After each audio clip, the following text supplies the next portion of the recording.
And welcome to the Broome Coaches Corner. We're joined by Broome head football coach Lynn Fleming. Well, Coach, two good players honored here tonight, though. I know that you had a tough decision in selecting those guys, your coaching staff, though. But just talk a little bit about, what went into and what you saw in your two players of the week.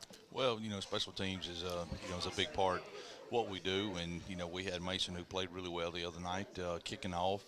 Obviously, he recovered the onside kick. And just every time we had a location called, he just seemed to put it there. So he did a great job with that and extra points, and had an opportunity to make a field goal. And the thing about that, which was really tough, is we had a flag on it that kind of paused everything. He kicked it the first time and then came back and kicked it again. So he had a solid effort Friday night, and was very deserving of the award.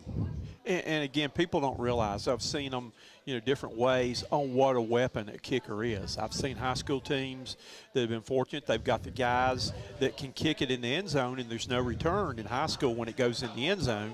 And then you've got guys that are specialty guys like him who can kick that pooch kick and kind of kick it to a dead spot in the field where you got a chance to get it, though. So they're an important weapon. They are, and he's worked really hard. He's been to a lot of camps, and he spends most of practice, with the other kickers, and they don't, we hit special teams, and a lot of times they're by themselves, just working, being disciplined enough to work on the things that they need to work on to get better. And he doesn't quite have the leg to get it in the end zone, but when you don't do that, you have to learn to hit spots and hit locations, and he does a good job of doing that. And that's something he works on every day of practice and gets better at. And I know, dating back to one of your jamborees, kickoff hit right one of those dead spots and were able to get it. You scored on the first possession, Yep. Got that, and you've already put 2 touchdowns up for other teams came on the field, though. So that can be a big weapon right there, though. That's how he got the name the Magician, because you don't know where he's going to kick it. That's right. He's going to perform magic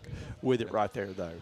All right, looking back at the game on Friday night, though, again, a very, very talented Powdersville team that came in preseason ranked number 4 in the state. I believe they had, about all their skill players back from last year, along with some key members, a linebacker, and some key players, on defense too, though. But they were a very impressive team, and the thing that impressed me most about them was their quarterback, the execution. You had him in 3rd and long several times, and you could see his experience. He was able to make the plays to keep some drives going early in the game. Yeah, and that, going back to last year, we knew he was a good player, and we knew what he did for the offense, and he just shows a lot of composure back there, and that's just something we have to get better at as a team. We have to get better at getting off the field in these 3rd and long situations. I think on the first drive we had several opportunities, and we're just going to have to get better defensively as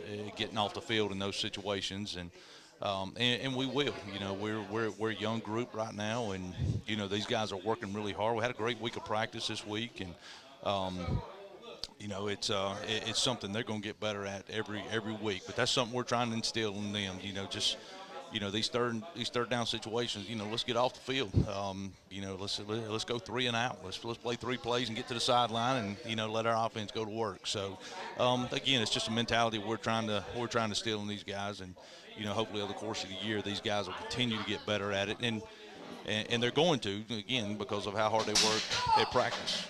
And again, when you look at it, the big thing that I noticed too probably were the 2 quarterbacks. Yep. You had a kid that had led his team undefeated during the regular season, and you had a kid making his first start that, had a lot of total yards himself there, though, but being put in a situation like that for the first time, and he made some mistakes, but I think he really will grow from those mistakes too. Absolutely. In Powdersville, they're very good. They're very well coached on defense. They're very solid, and like you said, they're very experienced. This is a senior-led group, and they did a very good job of being in position and, almost forcing you to be perfect on offense. And, and we weren't worth that. We weren't that. We're going to be. We're going to continue to get better with these guys, and our quarterback's going to continue to get better every single time he steps on the field. And, so we're excited about the progression and what this group's going to be. And, and I saw one thing, too, that we're saying if you could have had this year's defense, last year's offense, then you would have probably been sitting pretty good there as far as being able to match up with Powdersville. Yeah, and you think back to last year. They beat us in that first game of the season, and then we come back in the playoffs, and that's what we explain to our guys. We don't want to be at our best right now. No. We want to win football games, but we want to be in our best come around the first round of the playoffs, and hopefully this Powdersville, I expect us to see them about the third round of the playoffs this year. So we're like I said, this is a group that's going to get better every week. You had a new quarterback making a first start, though, and you had to be impressed, too, with young man sitting over here, your freshman running back that had 90 yards on 17 carries the other night, though, and looked like that he seemed to loosen up a little bit more, especially in the second half, and just to get a good feel for the game as the game went on. Yeah, and he did, and I think he's going to continue to do that. And not only is he playing running back, he's also out there playing defense as well. With second tackles. Yeah, and this is a freshman. He's a really good football player, and he's going to do incredible things. And he's doing some of the things that we expect him to do, but he's a freshman, and that's he's another one. He's just going to continue to get better every time he goes out, and like I said, we just got so many guys that they're just going to continue to do that, and this is going to be a special group now. And I had to tell people there too that he is a true freshman because there are no redshirt freshmen in high school football unless they wear red jerseys. That's right. That's right. But you had some other. I know it had to feel good too to get Noah back on the field, your defensive leader, and the things he does though, and just it felt good, and it felt good for him. He needed to be back out there. This is his passion. This is what he loves to do, and he needed to get back out there for him, and we were all excited for him to be able to get back out there and play the game he loves to play. And again, he's a kid that I would love to have coached there that plays with his heart and just everything on the line, and he's fun to watch play from where I am. Absolutely. Right there, though. So looking back at the tape, how would you grade? Because I went home and asked my wife and a couple of people, I said, you watched our first broadcast, and people, my critics, what kind of grade would you give us? What would you give on the first week of your grade for your first game? We're probably, I'd say a C-ish. We're somewhere in that landmark. We played, we didn't play up front as well as I hoped we would. But we played much better up front defensively than I thought we would. So, there was some obvious things that we got to do and get better at. But, there were some groups that played really well. And so I think it kind of averages out a little bit right now. And I'm just, like I said, I'm just looking to the forward to the improvement to see from last week to this week. Okay, and again, when you play a team like Powdersville, they expose some things. They do. And so do you feel pretty good about that finding out early some things on that, though, about making corrections or adjustments this coming week for week 2? Yeah, you do. And one thing you found out this first week is game speed. Those guys were very fast. Yes. They got to the football very well. They were fast on offense, had some explosive players, and game speed is very different, and doing that for 4 quarters. So, like I said, our guys just needed to see that, especially a lot of our young guys, and they'll take that and learn from it. We tweaked and made some adjustments, and in the special teams game to hopefully help give ourselves a little better opportunity. And from that, it's just guys getting better. We've honored our 2 offensive and defensive players there, but were there any other players that caught your eye that maybe stepped out that you thought had a really good first week? Like I said, I thought our defensive front played well, and not just 1 or 2. I thought they all played pretty well. So, those guys, obviously, Jay Mack that you mentioned, thought he played well, and and we had a lot of guys that played well in spurts, and the biggest thing that we always preach and talk about is consistency, So we had a lot of guys that played well in spurts, and and then didn't play well in spurts. So we just have to be more consistent with what we're doing, And hopefully we can fix those and move on this week. One thing I was impressed with too, that it may have been a little while since we've seen, was you were able to connect and the speed you had on the deep ball. You got one deep ball for a touchdown. You had another one that was called back that was a nice deep ball too, but it was good to see the speed at your receiver position. Well, and we, the pieces are there for us offensively to be really good. And, when we get that dialed in and we get them all on the same page, they're going to be good. I mean, this is going to be a pretty explosive offense. Again, once we get the pieces all working in the same direction. So, we have some guys out there that can go on the offensive side of the ball, and we're going to see more and more of that as the year goes along. All right, Chesnee runs a good old wing tee up there right now, though. I'm surprised that hadn't been outlawed yet, though. But they say that, I don't know, but they say that's one of the easier offenses to coach. I know it's a lot of misdirection and stuff like that, deception that they say you don't have to have quite the players to skill players to run more of a spread offense by doing that, though. But it's a hard one to defend because of all the options. It's hard to see in the backfield. But just talk a little bit about what you saw when watching the film on Chesnee. Yeah, and they kind of mix a few schemes. As Coach Sullivan talked about this week, they kind of use the follow scheme a little bit with the dive and the quarterback. They run some option. They run some speed sweep type stuff that I call it. They're kind of a mixed scheme with what they're doing. So which makes it even more challenging. They don't have quite as many formations. They only have about 4 or 5 formations that they like to run stuff out of. But it's always tough to prepare for.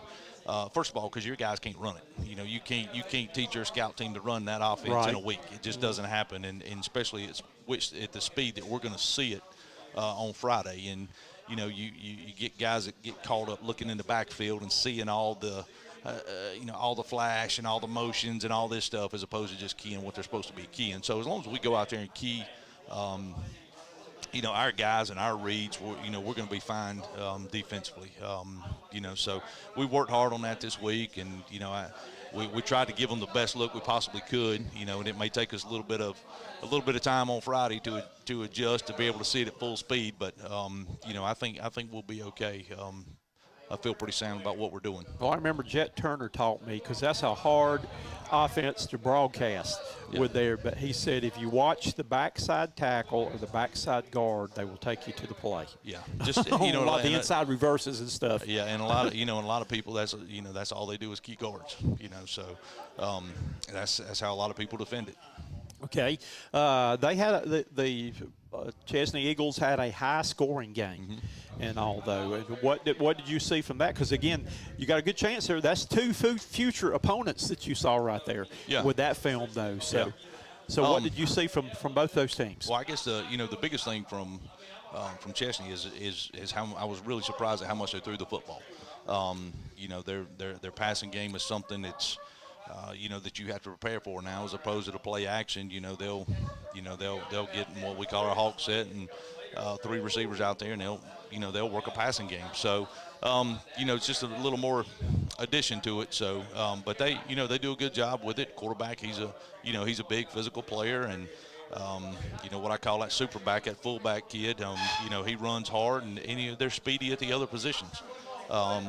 Big up front. So we're going to have to do a good job of just being physical and playing assignment football. We got to have somebody on the dive, on the quarterback, to the pitch. So, every single play. We got to play assignment football. If we don't, then they're going to expose you. And and they did some of that against Blue Ridge. Some play action stuff, just kind of lulled them to sleep a little bit and pop one over top. So. Well, that seemed kind of like a back-and-forth game. A game. It was. Basketball, I'd say a game of runs right there, though, and it looked like that the last run was made by Blue Ridge on that, though. So. Yeah, they did. Blue Ridge did a good job. They had a lot of H-back stuff, and their quarterback's a good player. He had a lot of yards the other night running and throwing against Chesnee. But like I said, he's a good player. So Blue Ridge is a pretty physical group. Special teams. How did special teams for Chesnee look? They looked okay. They looked, not anything that we haven't seen or they're not prepared for, unless we see something new Friday, which is always a possibility. But, we're going, punt team's going to be, two tights and the three bears, which is, what we're accustomed to seeing. And, kickoff, kid kicks it about probably down to the 10 is what we're going to be looking at. But like I said, there's they just do a solid job with it. So we're just gonna have to make sure we continue to get better at ours. And the last but not least, what do you see the keys to the game being? Well, the biggest key defensively is assignment football. Just making sure we don't get caught looking at everything that's going on in the backfield and just reading our keys and allowing it to take us to the ball and making sure we hit the fullback and the quarterback as many times as we possibly can. Not give up the deep ball. That's going to be the biggest. If they do throw it, we need to be guys in the backfield working him out, and we just need to have guys over top, making sure we're not giving up anything deep. Offensively, just protect the football. I think we'll be better this week offensively than we were last week. Just because of things we had a chance to see on film and just things we had a chance to evaluate and some things that some changes we've made and because it'll be our second game. I think our kids will be settled in a little bit and it won't be such as a shock with the Friday night lights for a lot of them. But I think those are the biggest keys to us winning the football game Friday. And they say some of your biggest improvements come from week 1 to week 2. It should, yes, sir. So hopefully we'll see that. And hopefully the Centurions will get back on track going to Chesnee. Look forward to talking to you after the game. Yeah, sounds great. Thank you.